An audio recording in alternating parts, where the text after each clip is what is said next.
అందరికీ నమస్కారం. Welcome to icon politics. నమస్కారం మడిసిమిల్లి గారు. నమస్కారం అండి. సార్, ఇంకా మొన్నటితో నామినేషన్స్ అయిపోయినాయి. నిన్న నామినేషన్ పరిశీలనలు కూడా స్టార్ట్ చేశారు. కొంతమంది పెండింగ్లో పెట్టారు, కొంతమంది ఆల్రెడీ యాక్సెప్ట్ చేశారు. సో ఎలా జరుగుతుందంటారు ప్రచారం అంతా? కొన్ని చోట్ల చూస్తుంటే ఇక చంద్రబాబు నాయుడు గారు ఎక్కడికి వెళ్తే సీఎం జగన్ గారు అక్కడికే ఫాలో అవుతారు. జగన్నే సీఎం జగన్ ఫాలో అదే చంద్రబాబు నాయుడు గారు ఫాలో అవ్వడం తప్ప వేరే ఆప్షన్ లేదు జగన్కి అని చెప్పేసి వింటున్నాము. ఎలా జరుగుతుందంటారు ప్రచారాలన్నీ? కాస్త మీ విశ్లేషణ చెప్పండి సార్. ఓ చంద్రబాబు నాయుడు గారు దాదాపు 2 ఏళ్ల నుంచే బాదుడే బాదుడిని ఇదేం కర్మని, తర్వాత ప్రజాగళమని ఇలా రకరకాల నినాదాలతో బయటికి వెళ్ళాడు ఆయన. ఇది కొత్త ఏం కాదు. ఇప్పుడు ఎలక్షన్లు వచ్చినాయి కూడా ఎలక్షన్ ప్రచార సభల్లో పాల్గొంటున్నారు. కొన్ని ఉమ్మడి సభలో అంటే చంద్రబాబు నాయుడు గారు పవన్ కళ్యాణ్ గారు పాల్గొంటున్నారు. కొన్నాటిలో పవన్ కళ్యాణ్ గారు, పురంధరేశ్వరి గారు, చంద్రబాబు గారు పాల్గొంటున్నారు. రేపు మాపు కేంద్ర బీజేపీ నాయకులు వీళ్ళందరూ పాల్గొంటారు. అలాగే జగన్మోహన్ రెడ్డి గారు సిద్ధం సభలు అని చెప్పేసి పెట్టుకుని తిరుగుతున్నాడు. ఒక రకంగా ఆయన నిరాశ నిస్పృహలతో ఉన్నాడు. కొంచెం ఆయన ఎంకరేజింగ్ గా లేదు వాతావరణం, తెలిసిపోతుంది. అయినా ఆయన పని ఆయన చేసుకుంటున్నాడు. ఎలక్షన్ కాదు, ఇంకా కాడి వదిలేయకుండా తన పని ఇప్పుడు ఏదో చెడ్డ ఇప్పుడు సచినుడి పెళ్లికి వచ్చిందే కట్నం అన్నట్టుగా ఏదో ఒప్పుకున్న పెళ్లికి వాయించి తప్ప అన్నట్టుగా నడుపుతూ ఉన్నారు కదా. ఇక్కడ ఏం జరుగుతుందంటే ఇప్పుడు కొన్ని అపరూప దృశ్యాలు కనపడుతూ ఉన్నాయి మనకి. ప్రజాకాలం మొదటి సభలో ఆ, ఇలాంటి దృశ్యాలు మనకి ఎప్పటి నుంచి మొదలైనవి అంటే లోకేష్ గారు పాదయాత్ర ముగింపు సభలో మనకు బాలకృష్ణ గారు, పవన్ కళ్యాణ్ గారు, చంద్రబాబు గారు, లోకేష్ ఇలాగా ఒక ఒక స్క్రీన్, స్క్రీన్ ఫుల్ మీల్స్ లాగా కనిపించింది ఆ సభ. అందులో ప్రసంగాలు కూడా చాలా అద్భుతంగా ఆకట్టుకునే విధంగా ఉంటాయి. తర్వాత మళ్ళా మోడీ గారు, చంద్రబాబు గారు, పవన్ కళ్యాణ్ గారు ఇలా బాలకృష్ణ గారు వీళ్ళందరూ పాల్గొన్న ఒక సభ. అది చాలా అద్భుతంగా సాగింది. అయితే మోడీ గారు ప్రసంగం చప్పగా సాగిన అది మొత్తం మీద సర్లే, పుల్లగా లేదు కదా, కారంగా లేదు కదా అనుకుని సర్దుకున్నారు అంతా. ఇప్పుడు మళ్ళీ రేపో మాపు ఉన్నాయి మళ్ళీ వీళ్ళందరితోటి, కేంద్ర నాయకులతోటి ఉమ్మడి సభ. అయితే ఈ లోపల పవన్ కళ్యాణ్ గారు, చంద్రబాబు గారి సభలో చాలా అన్ని చోట్ల జరుగుతూ ఉన్నాయి. ఎక్కడ చూసినా విడివిడిగా పవన్ కళ్యాణ్ గారు, చంద్రబాబు గారు సభలు కానీ, వాళ్ళు కలిసిన సభలు కానీ కోలాహలంగా సంబరం కింద జాతర కింద జరుగుతున్నాయి. ప్రజలందరూ కూడా చాలా ఆసక్తిగా, ఉత్సాహంగా ఉరకలు వేసుకుంటూ వస్తాం. ఇది మాత్రం మన కళ్ళారా చూస్తున్నాం. ఇది దీంట్లో అన్డౌటెడ్. దాని గురించి మనకు వేరే ఆలోచన కానీ వేరే మాట కానీ ఎవరు కూడా మాట్లాడడానికి లేదు. పార్టీ వాళ్ళు అలాగా గట్టిగా చెప్పుకుంటారు, దాని గురించి హైలైట్ చేసుకుంటారు, చెప్పుకుంటారు.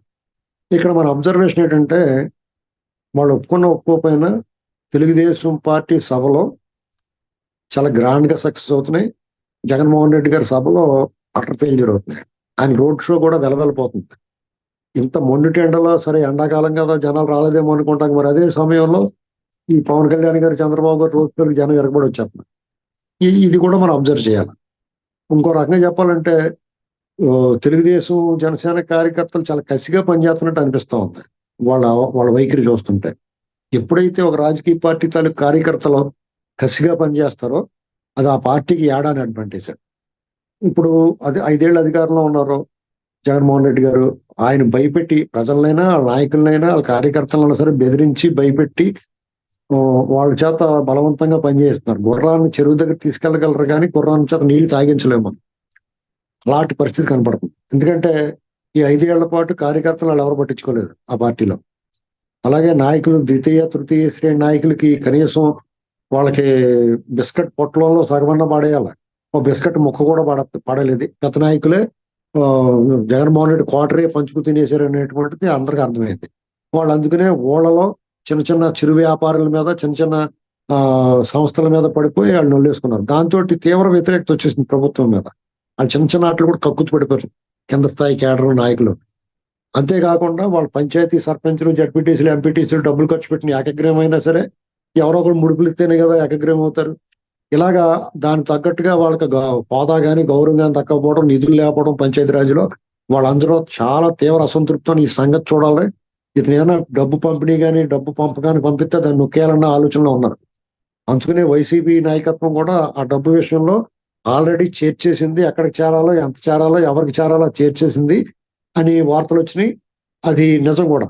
అయితే ఇప్పుడు పునరాలోచనలో పడ్డారు. ఆ డబ్బును రిలీజ్ చేయరని అనుకుంటున్నారు. ఎందుకంటే ఎలాగో ఓడిపోయే పరిస్థితి ఉన్నప్పుడు ఈ డబ్బులు ఖర్చు చేయడం దండగానేటువంటిది. ఎందుకంటే హోరాహోరీగా ఉన్నప్పుడు డబ్బులు ఖర్చు చేసినా, లేకపోతే ఎలక్షనీరింగ్ లో రకరకాల విన్యాసాలు చేస్తే పని జరుగుద్ది.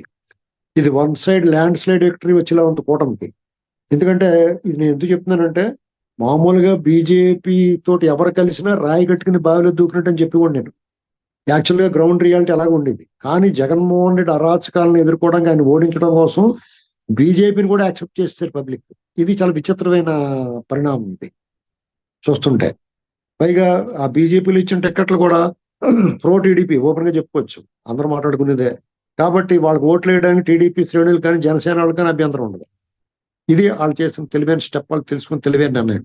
కాబట్టి ఆ కూటమి అయినటువంటిది వాళ్ళు ఎక్స్పెక్ట్ చేసినట్టుగా కూటమి బీజేపీ కలిస్తే వాళ్ళకి నష్టం వస్తుంది.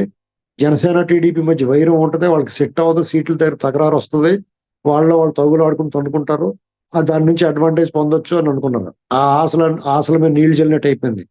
ఎంత రెబల్ క్యాండిడేట్ అయినా సరే టికెట్ ఇచ్చి, సిట్టింగ్ ఎమ్మెల్యేకి టికెట్ ఇచ్చి మళ్ళీ నీది కాదు వేరే వాళ్ళకి ఇస్తున్నామంటే కూడా వాళ్ళు కూడా పార్టీ కోసం పనిచేస్తారు. ఆ కమిట్మెంట్, నిబద్ధత తెలుగుదేశం పార్టీలో కనిపిస్తుంది. ఎందుకంటే గెలవబోతున్న, అధికారంలో రాబోతున్న పార్టీకి ఆ రకమైన ఆ కూటమికి ఆ మద్దతు లభిస్తుందండి, నాయకుల నుంచి కానీ కార్యకర్తల నుంచి కానీ.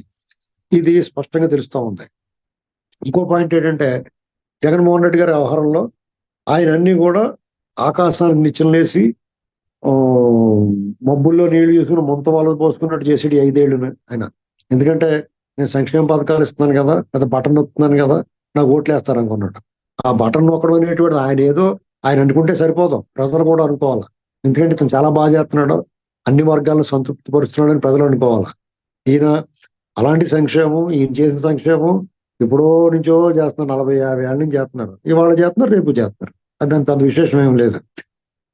వీళ్ళు కూడా ఇస్తా ఉంటున్నారు పథకాలు. ఆయన మళ్ళీ రేపు మేనిఫెస్టోలో ఆయన ఇంకా ఎక్కువ ఇస్తారనొచ్చు. ఎవరిని నమ్ముతారు అనేటువంటిది ఏంటంటే, జగన్మోహన్ రెడ్డి గారు ఎవరికి ఇచ్చినా పర్టికులర్ గా ఇన్నాళ్ళు ఎవరికి ఇచ్చాడో వాళ్ళకే ఇస్తాడ, వాళ్ళకే పెరుగుద్ది, మిగతా వాళ్ళకి ఏం పెరుగుద్ది, అంతే కదా.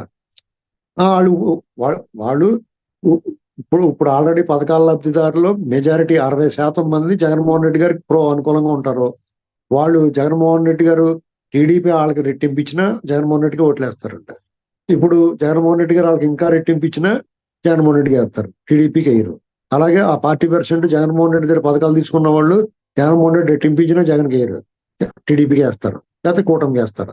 కాబట్టి జగన్మోహన్ రెడ్డి గారికి ఇప్పుడు ఆయన పెంచిచ్చినా పెంచకపోయినా ఆయనకు కలిసి వచ్చే అంశం ఏమీ లేదు. అయితే ఆ 60% మారిపోకుండా ఉంటారు. అది ఆయనకున్న ఆ పథకాల లబ్ధిదారులు 60% అంటే దాదాపు 80 లక్షల మందికి పథకాలు అందుతున్నాయి ఏ రూపంలో అయినా. అందులో 60% అంటే ఒక 50 లక్షల మంది మాత్రం ఆయన గ్యారంటీగా ఉంటారు. కానీ ఆయనకి గత ఎన్నికల్లో 1,53,00,000 వచ్చినాయి. ఆయనకి ఇప్పుడు ప్రస్తుతం చూస్తుంటే ఆ 37-34% మధ్య ఉంది ఆయన గ్రాఫ్. టీడీపీకి ప్రత్యేకించి టీడీపీకి 49% ఉంది. అలాగే కూటమిలో పవన్ కళ్యాణ్ గారికి చాలా బాగా పెరిగింది. అలాగే బీజేపీ ఓట్లు ఎంతో 2%, 3% గతంలో వైసీపీకి వేసారు వాళ్ళు వేసుకున్నా ఇప్పుడు వాళ్ళ పరిస్థితి మెరుగైంది. అంటే కూటమికి చాలా 53-56% వరకు కూటమికి అడ్వాంటేజ్ కనపడుతుంది.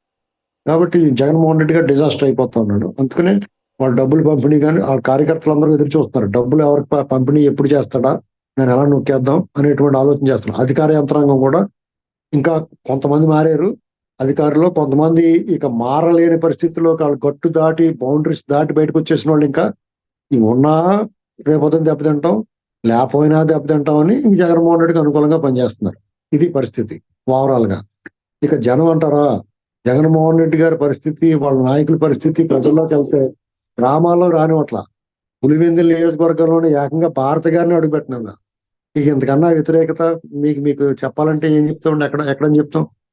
వాళ్ళని గ్రామంలో అడుగుపెట్టినట్ల వాళ్ళ మీద దాడులు చేస్తున్నారు, అది వేరే కదా.